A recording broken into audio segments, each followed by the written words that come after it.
కేంద్ర కమిటీ మెంబర్లకు చాలా భద్రత ఉంటుంది, చాలా పరిశ్రమైనటువంటి ఒక నాలెడ్జ్ ఉంటుందని ఒక చర్చ జరుగుతుంటుంది. అటువంటిది ఇద్దరు కేంద్ర కమిటీ మెంబర్లు, కీలకమైన మెంబర్లు, చాలా సీనియర్లు, అటువంటి వాళ్ళని మరి ఎన్కౌంటర్లో చంపడం అంటే ఎట్లా చూడవచ్చు? మావోయిస్ట్ పార్టీ అంతం కాబోతుందా అని ఒక చర్చ కూడా జరుగుతుంది. ఎట్లా చూడాలి? అంటే రాజ్యం నిరంకుశం అయిపోయింది, రాజ్యము పాశవికమైపోయింది.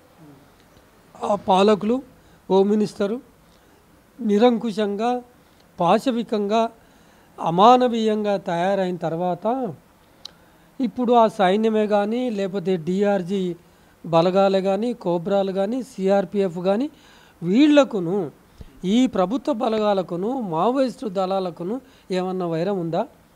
బీజేపీ వీళ్ళిద్దరి మధ్యలో మంటలు లేపి చలి కాచుకుంటుంది. బీజేపీ వీళ్ళిద్దరిని ఉసిగొల్పి ఒకరిపైన ఒకరు చంపుకోండి అని. అంటే ఎంత క్రూరంగా చంపుతున్నారంటే, మోడెం బాలకృష్ణ శవం మొన్న 11వ తారీఖు నాడు హైదరాబాద్కు వచ్చింది. ఆ బాడీని పరిశీలిస్తే చేతులను ఇట్లా వంకరగా విరిచేసిండ్రు, కాళ్ళని ఇట్లా వంకరగా, మీరు కూడా మీడియా వచ్చినారు చూసిండ్రు, ముఖం మీద మొత్తం తూటాలు వేసిన.